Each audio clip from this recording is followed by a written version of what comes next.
Hello friends, जय जगन्नाथ। मु प्रज्ञा स्वागत करछि आपण मानको मो चैनल को जाना वाला पीआर ब्लॉग्स एंड लोवर को।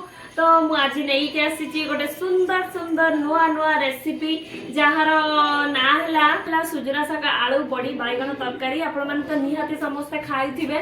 तो मु आज बनेया को जाउछि सेही तरकारीटा मो स्टाइल ले। आपण माने देखंतु आउ देखिकी लाइक शेयर और कमेंट करंतु। ता सहित सुंदर सुंदर खाइबा भी मो रेसिपी को भी फॉलो करंतु। आउ आपण निजे घरे बनेकी खांतु आ समस्त को भी खुआंतु। ताले कमेंट करंतु आपण माने मो कमेंट बॉक्स रे आपण जदी किछि नुवा रेसिपी आपण किछि जानि चंती जोटा कि मो द्वारा आपण चाहू चंती मु सेटा प्रिपेयर करिया पय। तो चलंतु लेट्स स्टार्ट।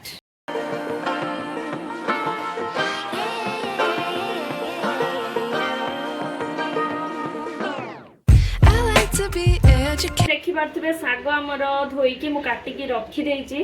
ता सहित मुझे आलू बैगन सारू जेहेतु नाही तो से सारू भी पड़े टे भल होता। तो मुझे आलू बैगन आउ ता सहित बड़ी भाजिकी एठी रखी देछि।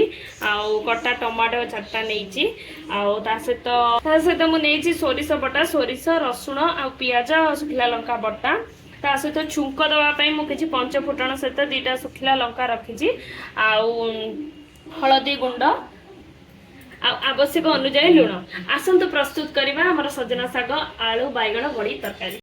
मुझे यादरे किछि सोरिष तेल नहीं बर्तमान पंच फुटण टाक पकईदबा ता सहित टिके सुखिला लंका कही जमी तड़का दवाई बर्तमान सोरिष बटा देदबा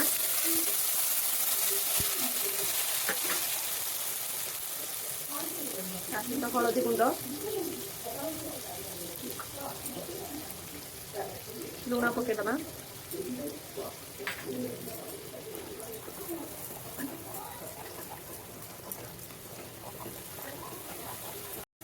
बर्तमान मसला टाक सोरिष मसला जेहेतु बेस कसले पिता है जाए तो आम मसला टाक हल्का हल्का खाली टे जादू करदबा सोरिष मसला टाक हल्का हल्का आम तेल कषिदबा।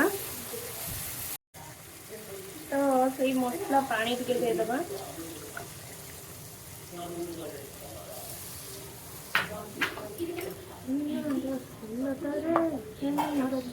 जो आलू बैगन काटिकी रखीचु ताकू पकेदबा।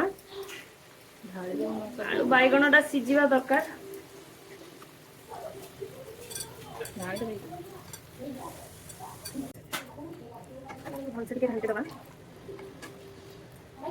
बर्तमान आलू बैगन टिके सिझिया टिके समय ढकेदबा। बर्तमान आम काटी टमाटो को तादेह पकईदबा।